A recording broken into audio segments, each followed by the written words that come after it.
আজকের ব্লগের টাইটেল হওয়া উচিত লেট লতিফ গ্যাংয়ের সিনেমা অভিযান। তো অনেক দিন পর ফাইনালি প্ল্যান করে আজ আমরা ধুরন্ধর 2টা দেখতে যাচ্ছি নভিনা সিনেমা হলে। আমাদের এক্সাইটমেন্ট এমন লেভেলে রয়েছে যেন মনে হচ্ছে আমরা সিনেমা দেখতে না অস্কার নিতে যাচ্ছি, কারণ আমাদের টাইম ম্যানেজমেন্ট একেবারে জিরো। আমরা বাইকে চেপে এমনভাবে দৌড়াচ্ছি যেন মনে হচ্ছে অলিম্পিক্সে কোয়ালিফাই করব, আর হলে ঢোকার সময় এমন মনে হচ্ছে যেন আমরা স্পাই মিশনে আছি।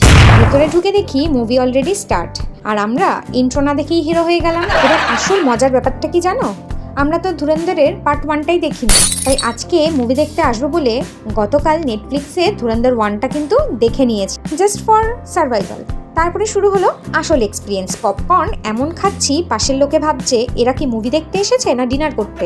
তো যাই হোক, ছাড়ো, যে যা ভাবে ভাবুক।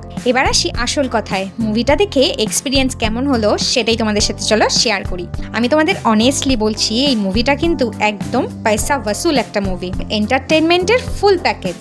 আর রণবীর সিং, উফ কি অ্যাক্টিং করেছে ভাই।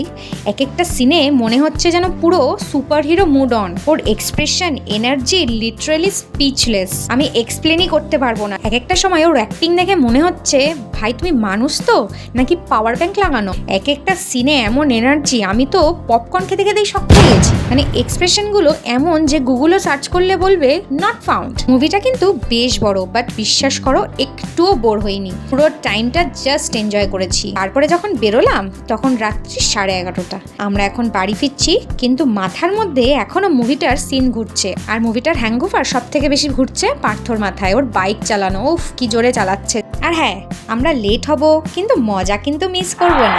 তো আজকের এই ভিডিওটা যদি তোমাদের ভালো লেগে থাকে তাহলে প্লিজ লাইক, কমেন্ট, শেয়ার আর সাবস্ক্রাইব করে আমাদের পাশে থেকো। দেখা হবে আরেকটা নতুন ভিডিওতে নতুন গল্প নিয়ে।